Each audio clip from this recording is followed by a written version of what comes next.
big up to everyone, lovely family and lovely friends out there, wherever you are watching the video from.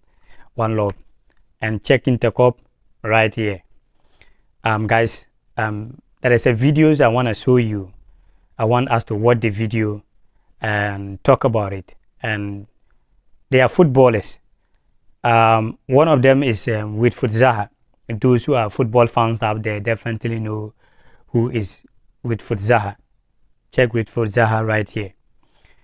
W.Zaha is a Cote d'Ivoire player, was born in Cote d'Ivoire, but they moved from Cote d'Ivoire at the age of 2 or 4 years old and went to England. So actually based all in life in England. So represent even England, the Three Lions, like once or twice, and from there decide to go back and represent the Ivorian national team. And second is Balogun. Balogun is a Nigerian player, was born in Germany, and he also decided to represent the Nigeria team as well. And these two great guys, they spoke about something for some time ago, their experience and the challenges that they face back in playing for the African teams, African countries sometimes. Someone will say, well, these guys are not Ghanaian, so why it is important for us to talk about? They spoke about something that is going on in Africa. It is not just about only Nigeria or Cote d'Ivoire or Morocco or anywhere, but it is about Africa. So, guys, let's have a watch these videos and talk about it. What's the difference between like playing for an African team and playing for England? Is there one, or 100%? Is it massive? It's massive. Because, yeah, massive. Like good or bad? Huh? Good or bad? Bad in certain ways. But I feel like with the African team, it's more family. You're more in that way. Yeah. You're united family-wise, you know what I mean? But obviously with European teams or whatever, you get the red carpet wherever you go.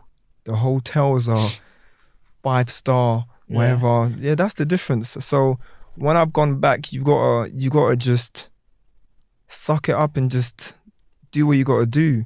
Like, I've made numerous complaints up to this day, but I love my country. Do you know what I mean? But the only reason why I make complaints is not because it's just like it's not good enough and Africa's annoying, whatever. No, it's because I want us to be better. Okay. I want us to compete with these other countries and go to the World Cup and see ourselves as contenders. But before you become contenders, it's got to start from the bottom and do things properly.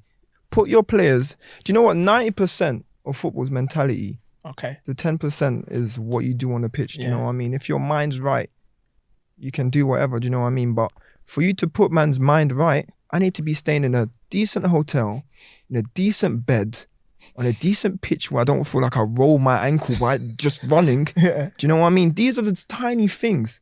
Like, what's it called? Me, I don't like sharing rooms, but that's something that we do when we go. Yeah. And I've said that numerous times. Like, I don't like it because it's like, at what point do I have any privacy to, if my missus is back at home and she wants to tell me something, and I've got my man just laying there, it's just like, what the hell, man? Do you know what I mean? Yeah. We come back, we're both tired from training, and I'm outside waiting in my towel for man to finish showering.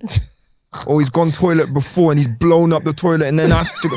It's just all mad. It's all mad. These are aspects that I'm like, come on, man. Like, surely you can see this. Like, you can see this, but like it needs to be better, man. It needs to be better. My man might sleep at 1 o'clock in the morning.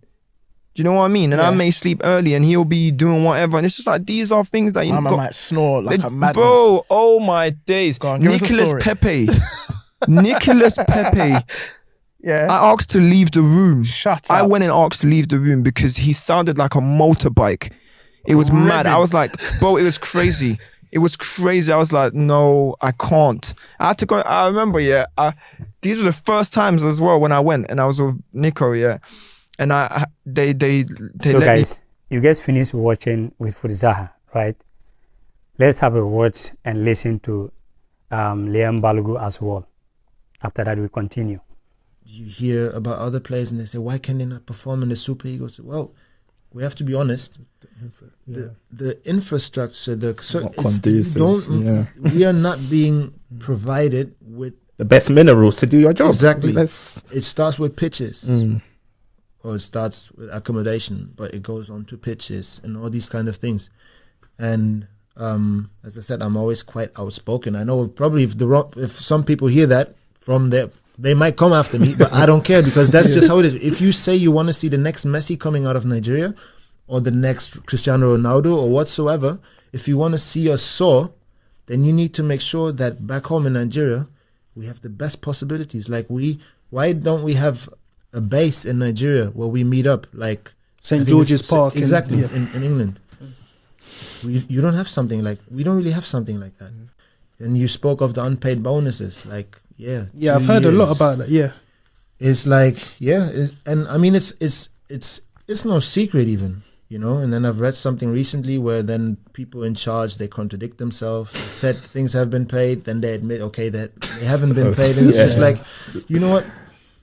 You everybody's so concerned about the look of Nigeria, and we have to represent Nigeria well, and we cannot embarrass Nigeria, but make sure you're not embarrassing Nigeria with your own actions, you know? Because so did the players like talk about this kind of stuff, like what's going on? I think it's also a matter of, it's a cultural thing also to show respect and these kind of things. Also, that's something where I clash probably, because I'm not afraid to speak my mind, even if it's with the coach or the manager. If I feel like something is wrong, I might at one point just talk about it, and then it's always like, okay, this boy is a troublemaker.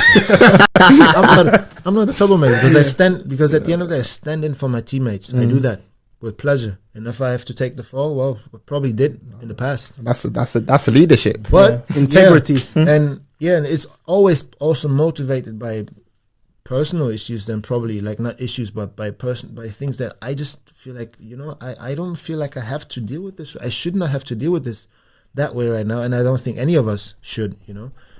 So there's lots of work to do. You guys finished watching these great guys. You know, the people that always want things to be better, they are the people that will always come out to tell us the painful truth. Sometimes when you watch the video, you see how they speak so emotionally. You can feel that these guys really wondering why Africa, some of the leaders cannot improve a lot of things. So this is some of the things that I think why this video is actually a little bit longer. Like it's not a guess today or last week video, but the reason why I came out with this video for us to talk about going to the World Cup, because probably Zaha was saying that sometime in the hotel room they have to sleep with like maybe one room, maybe one bed, and some players can basically, like the way he was saying, like someone like a Nicolas Pepe sometimes sleeping and making a lot of noise, like a motor is passing by or something. You know, some people when they are sleeping, they can be making a lot of noise, all those kind of stuff. And maybe some of the players want to sleep very early. Some of the players that, let's say maybe some players will not sleep on time, and what they want to watch things, they want to do things, and they sleep late night, playing music, they step in. But if you have your own room and you feel like you want to sleep early so that the next day you can do training, it's good for some of those players like that. So I think going to the World Cup, leaders have to organize things very properly, and not guess only that. Not just only always calling the player that from Europe here to come and represent the Africa and all that, and you are not ready to make some changes. Sometimes you leave Africa and you travel like you leave different country like 10 years, and you go back and things are still the same. But here in Europe, the moment you left here like even 3 months, go to different place, the moment you return back 3 months, 4 months, you cannot even recognize the place. They change a lot of things. So I think this is some things that the leaders need to work on. Personally, going to the World Cup, there's going to be a lot of players that going to represent for Africa, not just only Ghana. A lot of Cameroon going to have players that live here in Europe, Senegal as well, Morocco as well, Tunisia as well. So the leaders need to watch these guys and really learn something and make a lot of improvement when it comes to African football. So guys, what do you think about this guy coming out to talk about the their experience and the challenges that they face